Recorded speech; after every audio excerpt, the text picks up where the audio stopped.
అందరికీ నమస్తే. ప్రజా పాలన అని అధికారంలోకి వచ్చి ప్రజలను పాలనను గాలికి వదిలేసి ఏం జరుగుతుందిరయ్యా తెలంగాణలా అంటే ప్రతిపక్షాల ఎమ్మెల్యేల ఇంటి చుట్టూ ప్రదక్షిణలు చేసుకుంటా ప్రతిపక్ష ఎమ్మెల్యేలకు కండువాలు కప్పుకుంటా పార్టీ ఫిరాయింపులను ప్రోత్సహిస్తున్న గుంపు మేస్త్రి ఓటుకు నోటు దొంగ వ్యవహారం జరుగుతుంది. సాయి కుమార్ లెవెల్లా డైలాగులు చెప్పిండు అధికారంలోకి రాకముందు. ఏమన్నాడయ్యా అంటే పార్టీ ఫిరాయించేటోళ్లను రాళ్లు పట్టుకొని దంచాలే అని చెప్పిండు. మరి ఇప్పుడు రాళ్లు పట్టుకొని ఏడ దంచాలే, ఎవరిని దంచాలే? మన తెలంగాణ బంగారం సిరుల మాగాని బొగ్గుగని రాయెత్తి దంచుదామన్నా కూడా బొగ్గుగనులను వేలం వేస్తుంటే తింగరి చూపులు చూసుకుంటా తింగరి రాజకీయాలు చేస్తున్న తెలంగాణలో గుంపు మేస్త్రి. 6 ఏళ్ల బాలిక మీద అత్యాచారం హత్య జరిగితే పట్టించుకునే నాదుడు లేడు. ఎస్ఐ ఒక కానిస్టేబుల్ మీద అత్యాచారం చేస్తే పట్టించుకునే నాదుడు లేడు.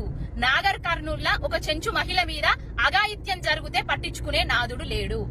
పోలీసుల మీదకే రాళ్లు రువ్వుతున్నా కూడా పట్టించుకునే నాదుడు లేడు. మరి లాండ్ ఆర్డర్ ఎక్కడ పోయింది? హోమ్ మినిస్టర్ ఎక్కడ పోయిండు తెలంగాణలో?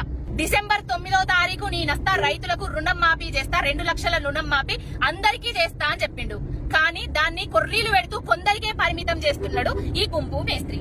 ఇంకేం జరుగుతుందిరా అయ్యా అంటే నిరుద్యోగుల బతుకుల మీద నిరుద్యోగులతోటే రాజకీయాలు చేసి అధికారంలోకి వచ్చి ఇస్తా అన్న ఉద్యోగాలను ఇప్పటి వరకు ఇవ్వకుండా జాప్యం చేస్తున్న నిరుద్యోగులు రోడ్ల మీదకొచ్చి ధర్నాలు చేస్తున్నా కూడా పట్టించుకుంటలేరు.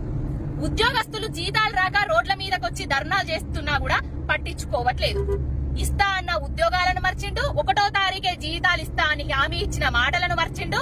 ఇంకేం చేస్తాండ్రా అయ్యా తెలంగాణలో అంటే పాలన ఏ విధంగా జరుగుతుందంటే తెలంగాణలో ఇన్వెస్టర్లు పోయి ఇన్వెస్టర్ల కాలం వచ్చింది, తెలంగాణలో అభివృద్ధి పోయి విధ్వంసం వచ్చింది, తెలంగాణలో పథకాలు పోయి పిఆర్ స్టంట్ల కాలం వచ్చింది, తెలంగాణలో మానవత్వం పోయి అరాచకం వచ్చింది.